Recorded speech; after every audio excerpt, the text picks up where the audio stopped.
Hello Matt, ya gue udah ada di dalam mobil dan kan driving. Ya seperti di video sebelumnya, kalau gue bakal driving mobil ini juga sama ya sambil ceritain lah. Karena yang gambarin kan masih belum clear ya, maksudnya belum semua yang pengen gue buktiin tuh kebukti gitu loh. Nah ya jadi begini teman-teman.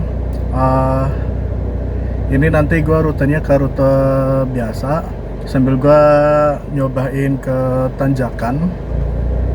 Dan ya di situ soalnya mobil ini yang gue keluhin paling utama adalah tanjakannya, karena ini Matic ya. Tapi Matic Convent juga harusnya bisa kok, nggak separah itu juga. Dan ya buat driving kali ini kamera, gua ada beberapa kamera seperti ini yang ada di dashboard ini, di speedometer. Terus ada juga yang di sini, gua taruh di sini untuk ya biar view-nya lebih kelihatan aja ya guanya gitu. Terus sama ini kamera dashcam di balik spion ya. Oke, Adi, so gimana? Ya, lanjut. Oke ya, sambil jalan yang enak nih.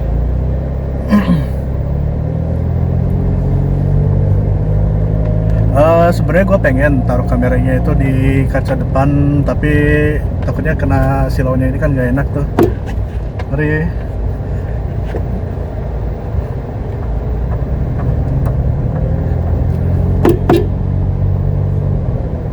Ya Allah.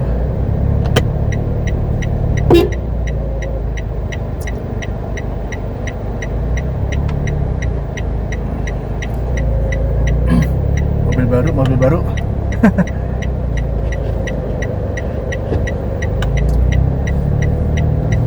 Oke, daripada gua ngomongnya kurangnya mobil ini terus ya, mending gua langsung di bagian apa gua langsung ngomongin plus minusnya aja. Terus bagian apa gua juga langsung ngomongin plus terus minusnya, ya gado-gado lah.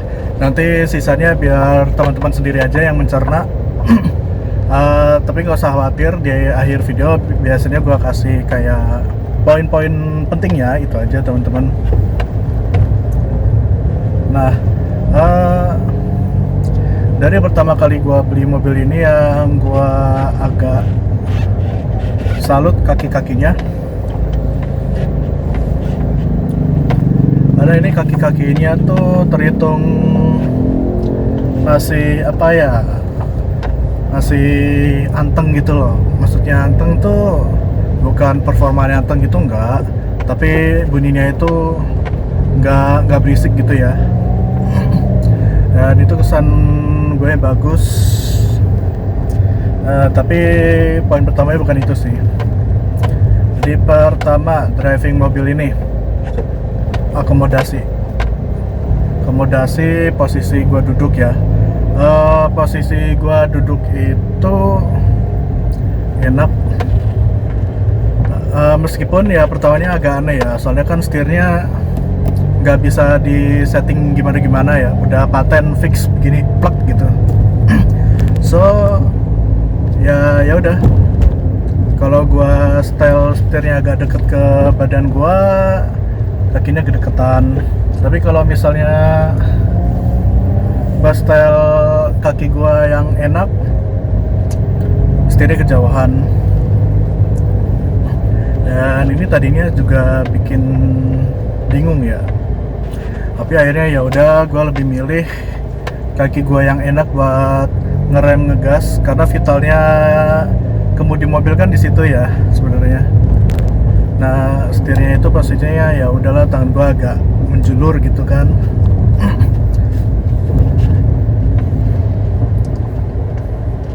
Terus duduknya itu ya, joknya itu gue suka ya. Dia bahannya fabrik, tapi untuk untuk di bagian lumbarnya sini lumayan nahan, tapi masih empuk hitungannya dan masuk di badan gua,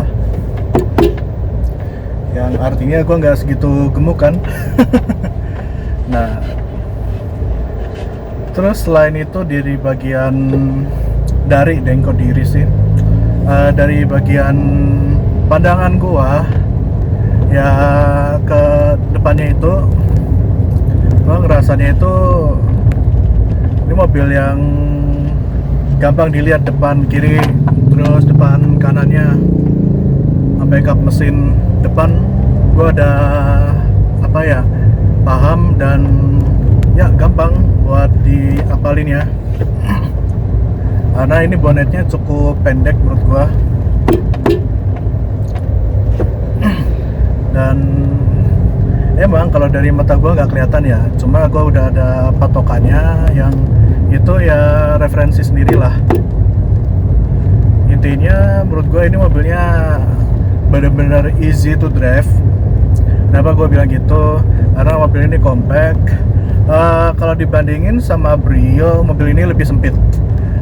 Gue yakin banget Brio itu sama kayak Mobilio untuk lebarnya, di ukuran 1680 mili. Ya, benar, 1680. Ya 168 cm lah ya. Ini Xenia Avanza mau kemana sih ini?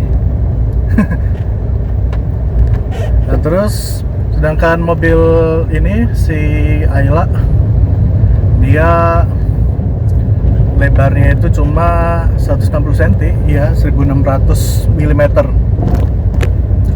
Ya itu beda 8 cm itu sebenarnya juga kalau untuk ukurannya mobil ya itu berasa loh, bener. Anggap aja HP zaman sekarang itu kan panjangnya sekitar 15 cm sampai 17 cm ya, termasuk Xperiawan gua itu 16,5 cm. Nah, anggap aja setengah ukuran dari HP itu adalah selisih lebar antara apa namanya, Brio sama Ayla Agya. Dan efeknya apa? Ya, gue lebih confident buat masuk ke jalan yang lebih sempit, karena ya gue ngerasa mobil ini compact gitu, nggak lebar. Bahkan kalau gue bisa bilang sih kayaknya malah lebih apa ya, lebih sempit ini ya lebarnya daripada Smart Fortwo. Mungkin perasaan gue aja ya, tapi ya nanti gue lihat secara ini. Wah, temen gue itu tuh masih di Honda. Ya secara garis besarnya gitu, kalau untuk driving ya, dari sisi kegampangnya ngemudiin mobil ini gitu kan. Ya Allah, jalannya cuma berapa kilo ini? 20 doang. Oh my god.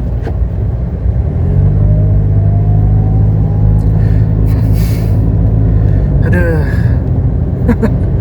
Udahlah.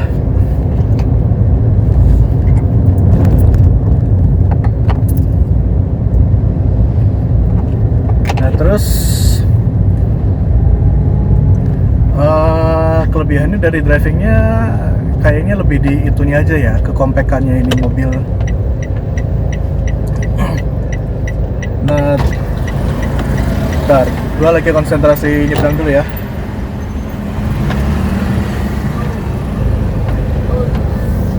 Oke.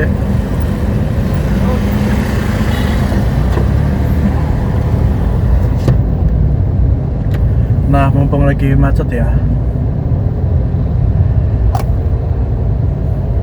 terus blind spotnya minimal.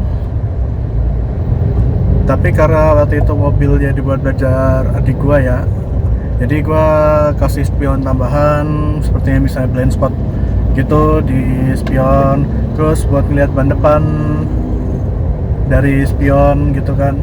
Jadi gua pengennya itu sih adik gua lebih tahu pasti gitu ya, daripada ngira-ngira Dan akhirnya kebentuk sendiri, spionnya copot di pinggir jalan, ya udah. Tadi gua fan aja, masih sisa kanannya doang. Jadi itulah kenapa gua pasang apa namanya spion lihat ban tapi di kanan doang, karena emang yang sebelah kirinya hilang, terbang di jalan. Terus lihat belakang juga gampang, dari spion udah kelihatan ya. Nah, di sini gua mulai ngerasain pas driving malam, day night view-nya nggak ada. Jadi apa ya? Kalau belakang gua ada Fortuner, terus Pajero yang gua sebutin di video kemarin ya, sama mobil-mobil yang tinggi mobilnya. Itu ya ya beginilah. Apa silau gitu kan, ngepas di spion, ngepas di apa namanya di kaca belakang nih.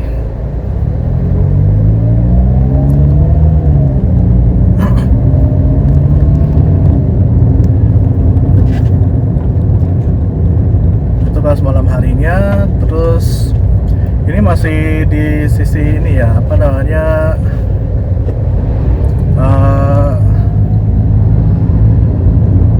kegampangannya ngelihat sisi manapun ya soal blind spot. Tapi ya itu nggak ada kamera belakang, akhirnya kita masang sendiri. Dan itu ya lumayan 600.000. Soalnya gue mikirnya gini, head unit dia ngasih 1 komaan, tapi dengan kamera belakang cuma 150-an. Buat ngegantiin apa namanya head unit bawaan itu kan sayang sebenarnya.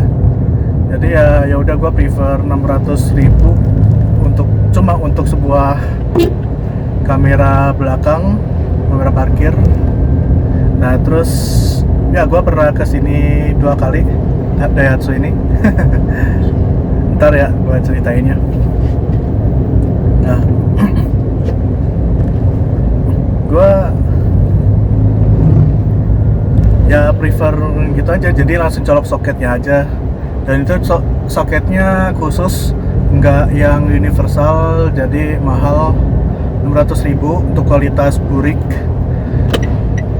Dan bahkan gelap sebenarnya kalau lagi ini kan beda ya sama yang udah ada red apa ya.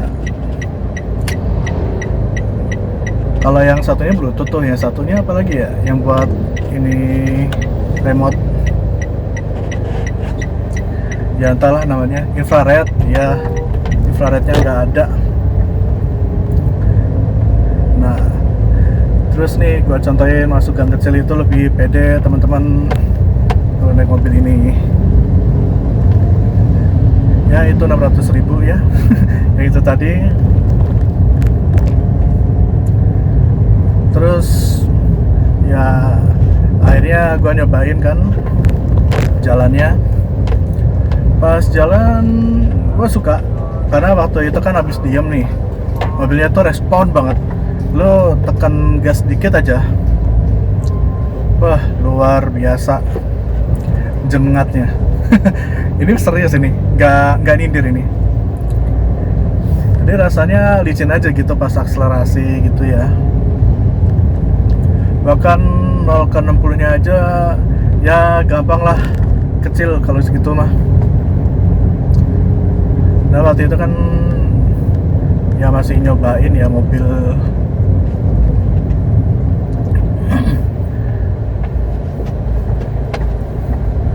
terus ini sebenarnya udah masuk ke sesi apa ya, ke poin performance sebenarnya.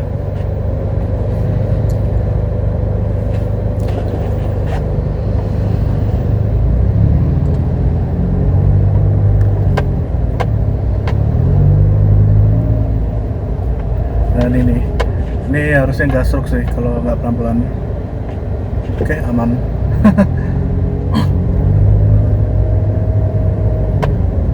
Performance ini tuh mobil yang menurut gua irit, tapi kalau gua bandingin sama Brio sih, iritan Brio sebenarnya. Faktor dari transmisinya itu sendiri. Ya soalnya gini ya, kalau Brio itu kan dia CVT ya, dan gua pernah bandingin ya, meskipun emang bedanya nggak jauh-jauh banget ya, sekitar 2 kilo doang nih, dengan keadaan yang ya lumayan mirip lah trafficnya. Itu di Brio yang gua cobain di temen gue itu bisa sampai 18. Itu kondisi macet, terus sama ngetolnya juga, ngetolnya lancar, terus ya gitulah ya.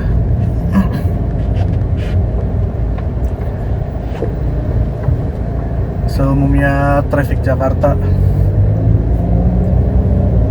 Dan mobil ini ya 17,5, 16 lah. Tapi kalau udah kena macet segala macam sama jalan yang ya dikit-dikit stop, ini udah nyampe 11-an. Kalau di mobilnya teman gua lupa, kayaknya 13 deh, 13 apa 12 juga kali. Nah, tadi teman-teman notice nggak ada suara kayak krek krek krek krek krek? Nggak tahu ya. Nggak tahu nih kedengeran apa enggak. Nah, ini salah satu yang nggak gue suka dari transmisinya, tapi gue bahas nanti. Ini gue masih mau bahas mesin dulu. Jadi sebenarnya mobil ini kalau misalnya pakai transmisinya itu manual transmission, emang kalau mobil sekarang udah ngerepotin ya pakai manual. Cuma percayalah, teman-teman gak bakal ngeluh kalau beli mobil ini manual.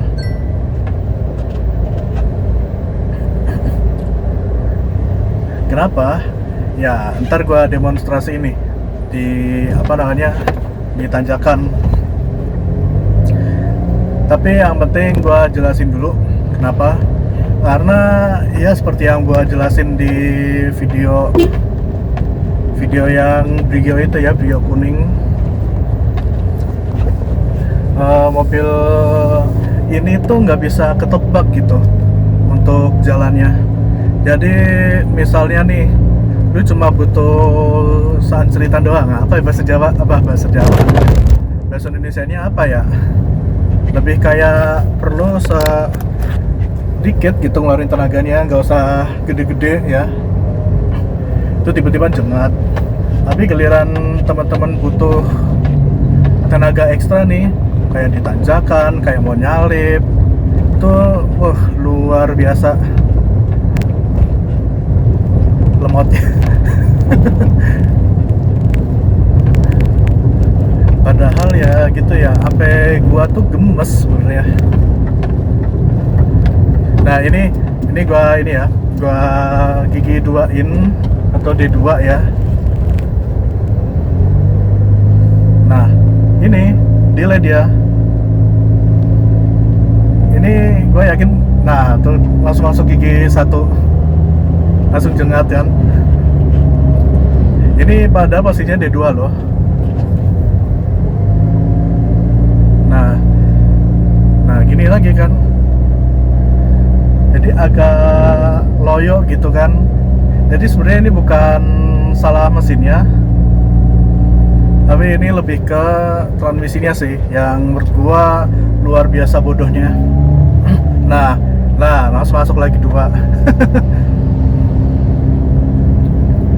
Jadi ya gimana ya, emang kalau misalnya rumah ada perbukitan, mau nggak mau makanya jadi lebih jorok ya.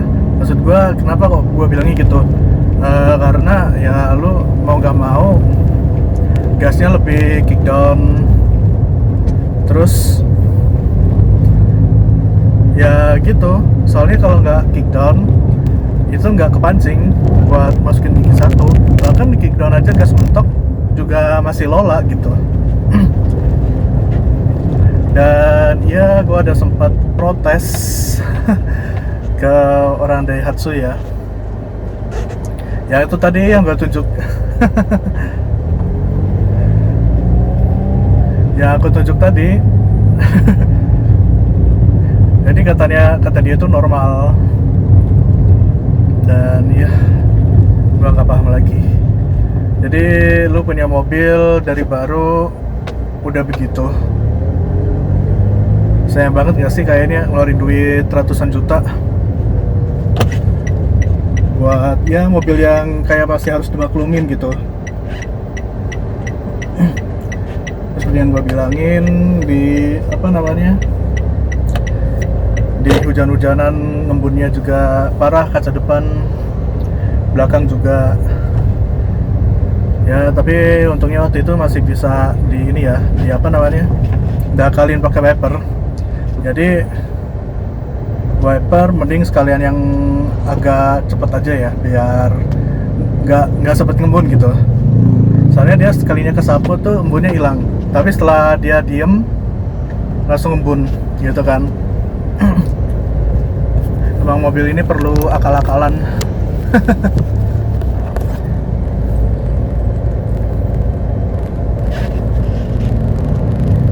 Ntar. Kayaknya kalau aku mau lewat Gandul kelamaan ya. Kayaknya mending gua putar balik aja deh. Nah, nih langsung gua demonstrasiin. Ini mobil radius putarnya cukup enak.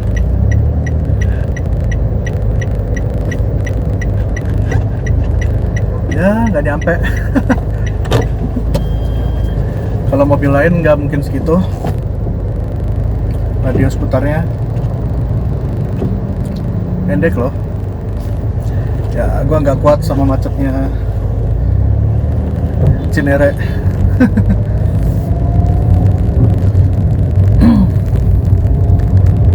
Nah jadi itu masalah transmisi ya, pada akhirnya bisa nih tergambarkan tadi.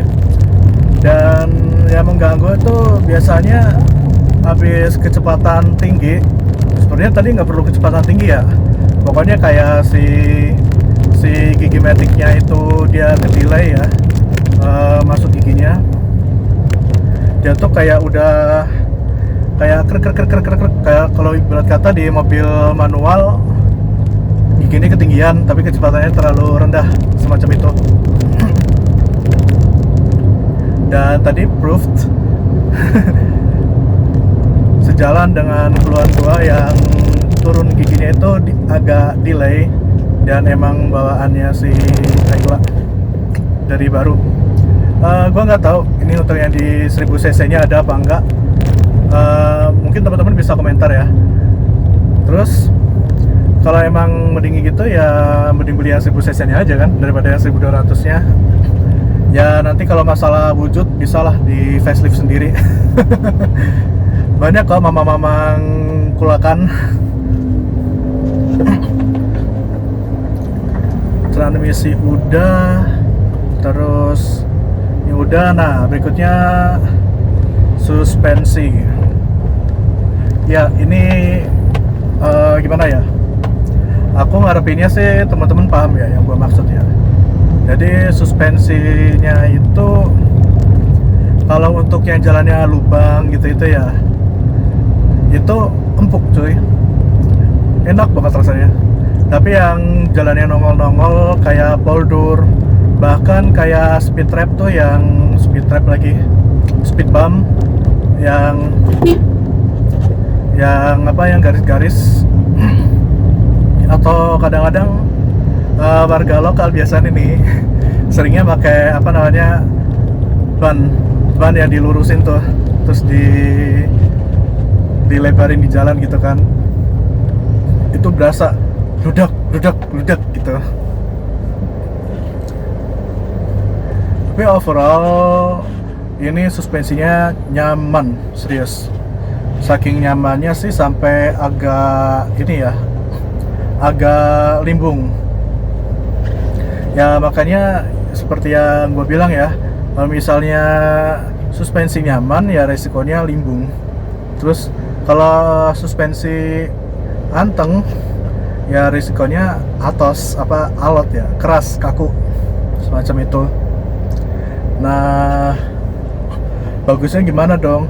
Ya tengah-tengah, yang intermediate aja gitu. Dan itu gue rasanya sih di BRV itu udah excellent menurut gua, benar-benar good. Gue suka settingannya yang itu.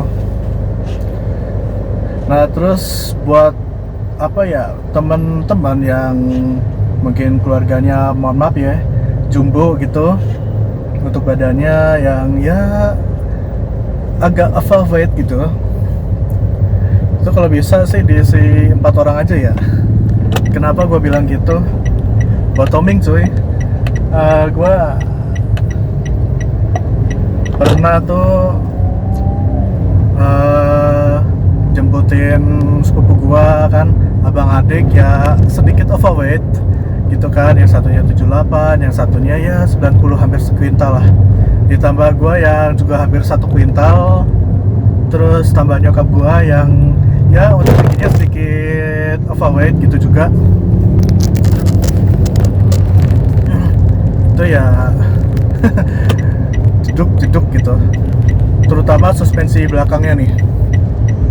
Kalau suspensi depannya oke, nggak ada suara gasruk gitu. Wow.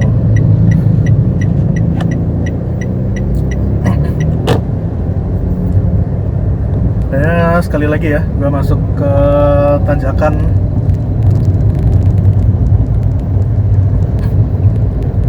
Nah jadi lihat ya begini, emang pargoy gitu kan booknya.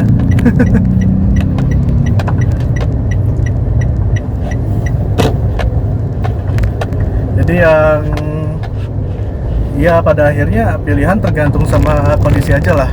Kalau misalnya rumah Anda jalan sehari-harinya jalan yang lumayan mulus, jarang ada lubang-lubangan, ambil Brio. Kalau misalnya ya banyak jalan kasarnya ya, berjerawat gitu itu, ya ambil ini. Si kembar ya. Ini gue lagi di turunan lagi nih. Kayaknya emang yang paling gatel pengen gue bahas itu emang transmisinya sih sebenarnya. Aduh, ya maaf ya Bu ya, dia udah habis tadi.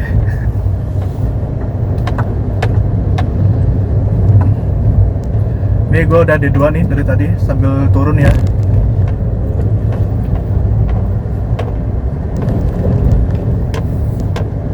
Dan ini lihat teman-teman, ada polisi tidur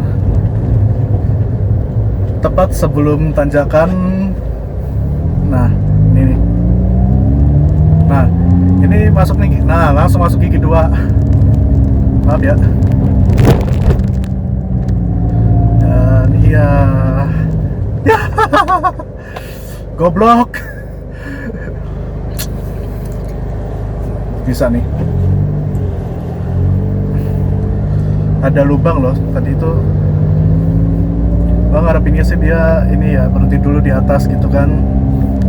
Nah jadi ini kenapa alasan gue minta teman-teman buat kick down. Ini lagi stuck nih di gigi 3 nih kayaknya nih, di 2 nih, 2. Dan begitu ya masuk gigi 1 langsung gak masuk gigi 1. Ya udahlah. Nah langsung litik.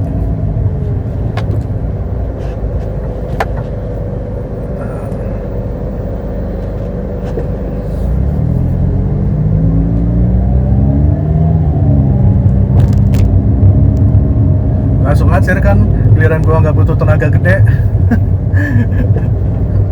Giliran yang tadi tuh kayak Arjun bener-bener butuh langsung ngok gitu kan. Ya kalau ditanya emang nggak pernah ngomong udah. Terus katanya normal lah. Ya udah dibilangnya normal, ya udahlah, yang penting gua percayain aja omongan mekaniknya dari Daihatsu itu. Terus ya yang penting perawatannya itu nggak telat, apalagi matikan riskan ya. Apalagi nih dengerin nih buat yang mobilnya CVT, ganti oli sebelum waktunya atau sebelum KM-nya. Soalnya oli lagi. Soalnya untuk CVT itu dia agak sensitif ya untuk perawatan. So makanya kalau yang mobilnya CVT jenis otomatiknya ya lebih ini aja, lebih care aja. By the way, tadi udah ya, transmisi lagi malah masuknya. Terus turning radius udah, visibilitasnya oke gitu kan tadi. Oh iya, kenyamanan jok. Untuk kursi depannya gua akuin enak dibandingin sama apa ya, mobil-mobil di kelasnya lah. Terus semi bucket seat gitu juga. Lumbarnya sini itu empuk tapi masih bisa nyangga badan ya. Dan ya itu, kalau yang badannya sedikit lebar ya udah agak ini dikit, agak kursi dikit biar bisa masuk. Nih gue lewat lagi ini jalan.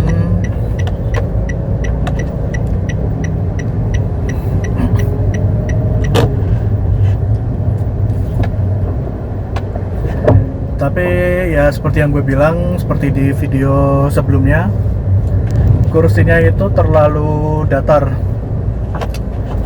Gimana ya? Jadi kursinya itu bisa dibilang ya modelnya gitu aja gitu, lempeng, lurus. So itu yang bikin nyokap gua badannya nggak enak kalau lama-lama di mobil ini. Soalnya nyokap gua sukanya di belakang ya.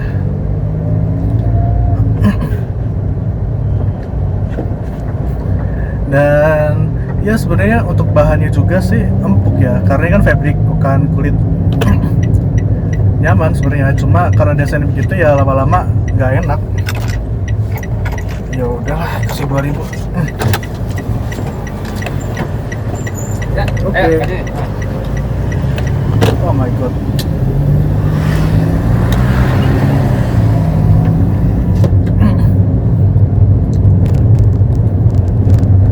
Terus untuk ini yang agak gua kesel itu kenapa ya bikin headrestnya ngepas di leher gini.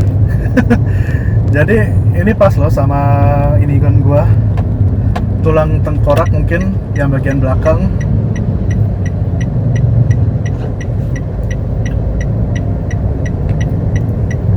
So kalau ada ngerasa kurang PW ya sama ininya, sama kursinya, ya udah, apalagi terutama di leher, lu nambahin bantal leher malah makin menunduk lu ntar.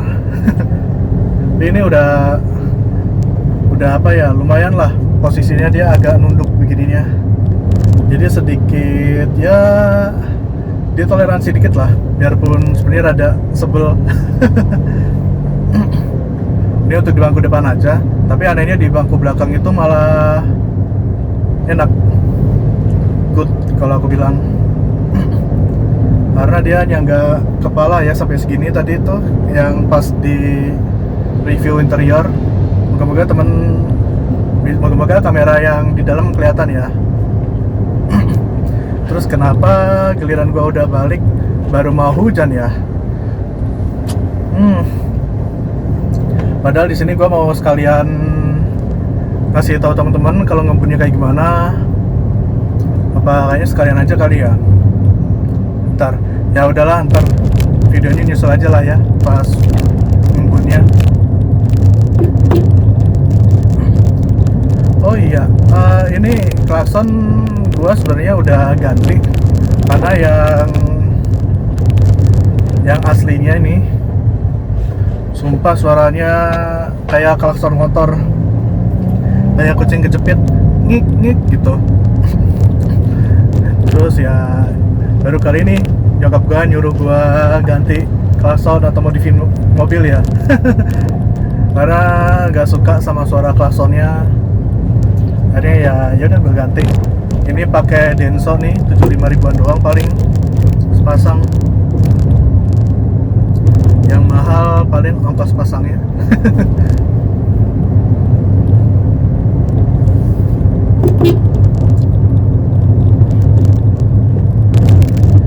Nah ini banyak ya jalan itu. Nah gua tadi kayaknya nabrak lubangnya dan mobilnya masih ya.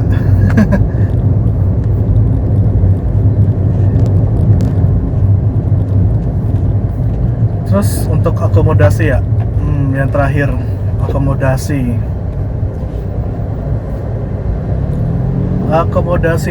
sendiri sih menurut gua cukup oke sebenarnya.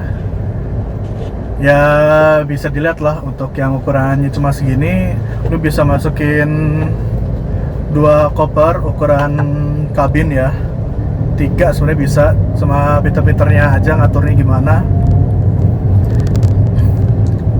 Cuma kalau misalnya buat yang over capacity nih, itu kayaknya kurang bisa ya. Berempat aja udah bottoming, sok belakangnya jeduk gitu kan, mau ditambahin lagi.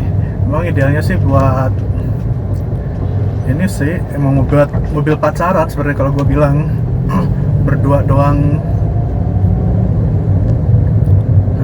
Tapi kalau nambah obat nyamuk 1 masih oke lah, gak ada bottoming sama sekali. Nah yuk jalan.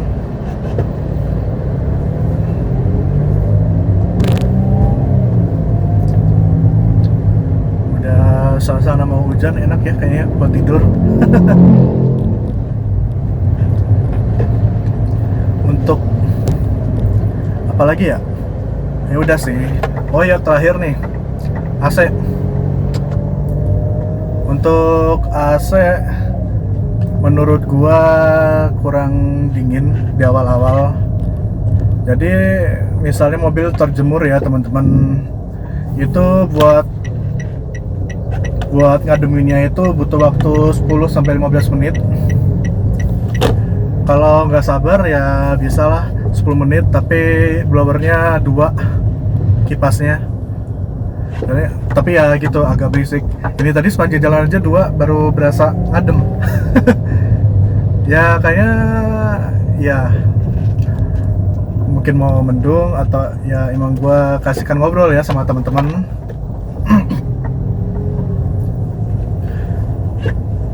Oke, gua pede nih masuk. Ya, inilah rasanya suspensi.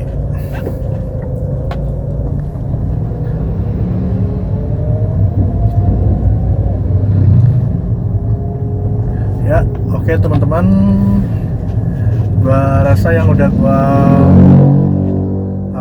bahas soal driving mobil ini kayaknya udah cukup ya. Dan ya suasananya mendung dan langitnya kelabu seperti hatiku, asik. Jadi ya. Oke, akhir kata, see you next time.